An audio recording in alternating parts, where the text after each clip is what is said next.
Shalom, Bapak, Ibu, dan saudara-saudari terkasih. Salam sejahtera dan salam damai bersama Yesus Kristus. Marilah kita membaca, mendengarkan, dan merenungkan sejenak firman Allah.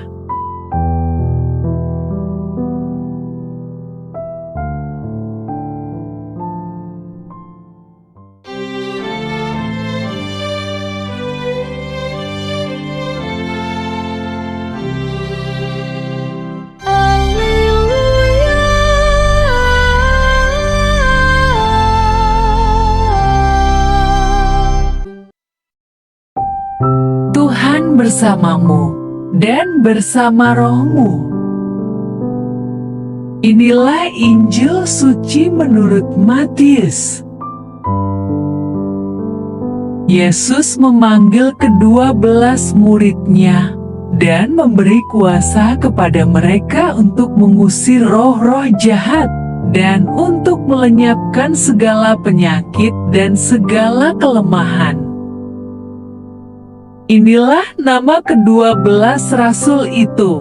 Pertama, Simon yang disebut Petrus dan Andreas saudaranya, dan Yakobus anak Zebedeus dan Yohanes saudaranya, Filipus dan Bartolomeus, Thomas dan Matius pemungut cukai, Yakobus anak Alfius dan Tadeus, Simon orang Zelot, dan Yudas Iskariot yang mengkhianati Dia. Ke-12 murid itu diutus oleh Yesus, dan Ia berpesan kepada mereka, "Janganlah kamu menyimpang ke jalan bangsa lain atau masuk ke dalam kota orang Samaria. Melainkan pergilah kepada domba-domba yang hilang dari umat Israel. Pergilah dan beritakanlah, kerajaan sorga sudah dekat." Demikianlah sabda Tuhan. Terpujilah Kristus. Renungan Injil. Bapak, Ibu, dan saudara-saudari terkasih, ke-12 murid itu diutus oleh Yesus dan Ia berpesan kepada mereka, "Janganlah kamu menyimpang ke jalan bangsa lain atau masuk ke dalam kota orang Samaria. Melainkan pergilah kepada domba-domba yang hilang dari umat Israel. Pergilah dan beritakanlah, kerajaan sorga sudah dekat." Bapak, Ibu, dan saudara-saudari terkasih, bacaan Injil Matius kemarin dikatakan mintalah kepada Tuhan yang punya tuan, supaya Ia mengirimkan pekerja-pekerja untuk tuan itu. Pekerja yang Tuhan kirim untuk menuai tuan adalah orang-orang yang bersedia menjawab panggilan Yesus dan menjadi murid-murid Yesus. Mereka adalah 12 orang bersedia menjadi murid-murid Yesus. Inilah nama ke-12 rasul itu. Pertama, Simon yang disebut Petrus dan Andreas saudaranya, dan Yakobus anak Zebedeus, dan Yohanes saudaranya, Filipus dan Bartolomeus, Thomas, dan Matius pemungut cukai, Yakobus anak Alfius dan Tadeus, Simon orang Zelot, dan Yudas Iskariot yang mengkhianati Dia. Ke-12 murid Yesus disebut rasul sebab mereka diutus Yesus supaya mereka memberitakan Injil. Bapak, Ibu, dan saudara-saudari terkasih, apakah di zaman sekarang ini Tuhan masih mengutus rasul? Ada yang mengatakan masih ada dan ada yang mengatakan tidak. Ada rasul setelah kanonisasi menetapkan Alkitab seperti yang kita pakai sekarang ini. masih pro kontra hingga saat ini. Ada denominasi Kristen yang mengklaim pendetanya adalah rasul berdasarkan Efesus pasal 4 ayat 11 sampai ke 12. Ada yang mengatakan jika rasul dipilih langsung oleh Yesus, lalu bagaimana Paulus yang mengatakan dirinya juga dipilih Yesus? Aku berkata kepada kamu, hai bangsa-bangsa bukan Yahudi, justru karena aku adalah rasul untuk bangsa-bangsa bukan Yahudi, aku menganggap hal itu kemuliaan pelayananku. Bukankah aku rasul? Bukankah aku orang bebas? Bukankah aku telah melihat Yesus, Tuhan kita? Bukankah kamu adalah buah pekerjaanku dalam Tuhan? Sekalipun bagi orang lain aku bukanlah rasul, tetapi bagi kamu aku adalah rasul. Sebab hidupmu dalam Tuhan adalah meterai dari kerasulanku. Bukan hanya rasul yang diperdebatkan, tetapi juga perihal apakah kita umat Kristiani menjadi murid-murid Yesus.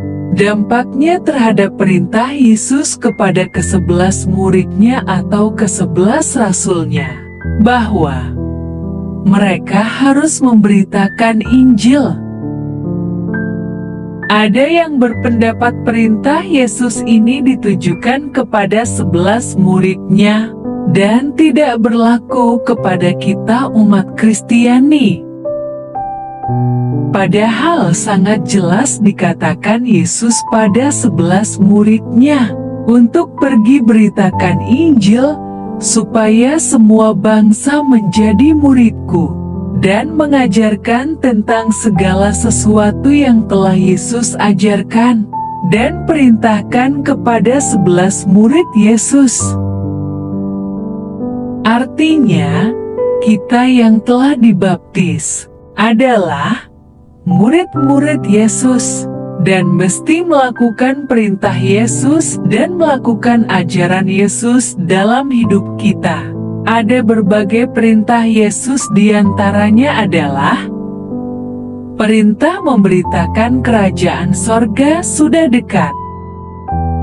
Kerajaan sorga, kerajaan Allah. Kerajaan Allah secara hurufiah adalah Allah yang merajai, dan menurut Rasul Paulus adalah sebab kerajaan Allah bukanlah soal makanan dan minuman, tetapi soal kebenaran, damai sejahtera dan sukacita oleh Roh Kudus.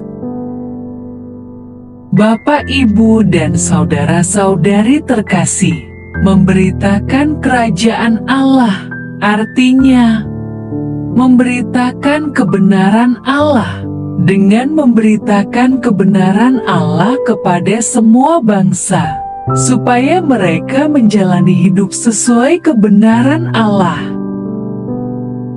Realitanya, masih banyak orang yang mengaku percaya kepada Yesus, tetapi menjalani hidup tidak sesuai kebenaran Allah.